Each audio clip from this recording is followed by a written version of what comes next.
हर हर महादेव, श्री शिवाय नमस्तुभ्यम। व्यापार में सफलता प्राप्ति के लिए आप ये उपाय जरूर कीजिए। अगर आपको लग रहा है कि आपका व्यापार नहीं चल रहा है या फिर आप कोई ऐसा व्यापार धंधा करते हो तो उस स्थान पर आपको उसमें सफलता नहीं मिल रही हो, या ऐसी स्थिति बन रही है कि आपका व्यापार बंद होने वाला है और आपने उसमें बहुत सारा पैसा लगा दिया है और आप चाहते हैं कि आपका व्यापार चल जाए, आपका पैसा बर्बाद ना हो, तो उस स्थान पर आपको यह उपाय जरूर करनी चाहिए। तो इस उपाय को कुछ नियम है जो आप समझ लीजिए।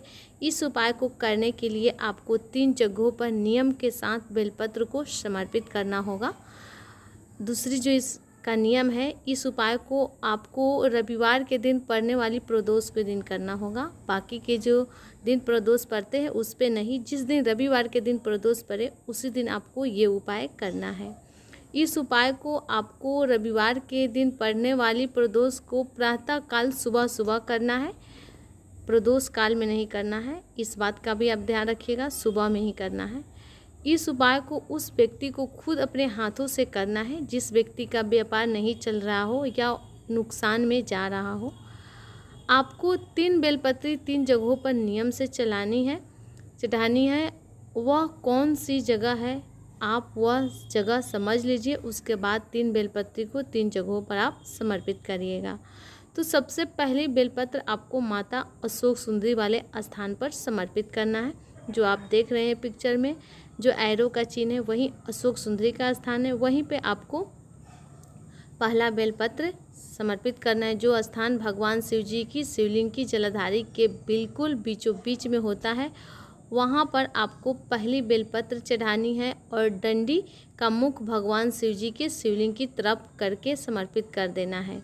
दूसरी बेलपत्र को आपको समर्पित करने से पहले आपको शिव जी की 5 बेटियों का स्थान देखना होगा, जो कि शिवलिंग के ऊपर जिस पात्र से बूंद बूंद करके जल गिरता है वह होता है शिव जी की 5 बेटियों का स्थान। शिव जी की 5 बेटियों का स्थान है जया, बिसहरा, शामली वाली, दौतली और देव।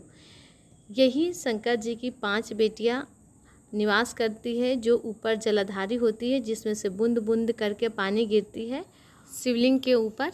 तो शिव जी की इन 5 बेटियों का नाम लेकर और शिवलिंग के ऊपर लगे हुए पात्र को अपनी और दूसरी बेलपत्र को स्पर्श करके आपको इसे भगवान शिव जी की शिवलिंग के ऊपर समर्पित करना है। जब आप यह बेलपत्र शिव जी को शिवलिंग पर चढ़ाएं तो बीच वाली बड़ी पत्ती का मुख आपकी तरफ होनी चाहिए। जिस तरफ से आप यह बेलपत्र को समर्पित कर रहे हैं उस बेलपत्र की डंडी का मुख आपकी विपरीत में होना चाहिए। आप जिस दिशा में भी बैठे, बेलपत्री का जो डंडी है वो आपकी विपरीत और आपकी तरफ बीच वाली पत्ती होनी चाहिए। इस बात का आप विशेष ध्यान रखिएगा। और तीसरी बेलपत्र को आपको भगवान शिव जी की कटी भाग को स्पर्श कराना है, मतलब जहाँ जलाधारी पर शिवलिंग रखा हुआ है उसको गोल भाग पर कहीं पर भी आपको एक बार तीसरी बेलपत्र को छुआना है। उसके बाद इस बेलपत्र को लेकर आपको किसी भी बड़े वाले बेलपत्र के वृक्ष के नीचे ले जाकर चढ़ाना है और उस बेलपत्री के नीचे कोई भी कंकड़ को शंकर मानकर या उस बेलपत्री के नीचे की मिट्टी को थोड़ा सा वहीं के वहीं उठाकर एक लिंग का या शिवलिंग का आकार दे देना है और उसके ऊपर यह बेलपत्र को समर्पित कर देना है। इस बेलपत्री की डंडी का मुख बेलपत्र के वृक्ष की तरफ होना चाहिए, मतलब बेलपत्र के वृक्ष की तरफ इस बेलपत्री का डंडी का मुख हो करके आपको समर्पित करना है। बात आ गई आपको समझ में? यहाँ पर यह उपाय पूर्ण हो जाता है और इस उपाय को करने से अगर आपका कहीं पर भी धन चला गया है और वह आपको वापस नहीं मिल रहा है तो वह भी धन आपको वापस मिल जाता है। इस उपाय को करने के बाद जो आपका व्यापार चलेगा वह कभी भी बंद नहीं होगा, वो उन्नति की तरफ बढ़ता ही चला जाएगा।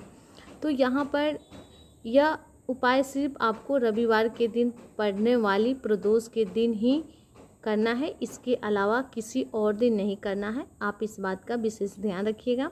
इस उपाय को करने में अगर आपको कोई भी परेशानी आती हो तो आप हमसे कमेंट में पूछ लीजिएगा, आपको जवाब मिल जाएगा। चैनल पर पहली बार आए हैं तो चैनल को सब्सक्राइब करिए। वीडियो अच्छी लगती हो तो लाइक बटन दबाइएगा। कमेंट में हर हर महादेव या श्री शिवाय नमस्तुभ्यम जरूर टाइप कीजिएगा।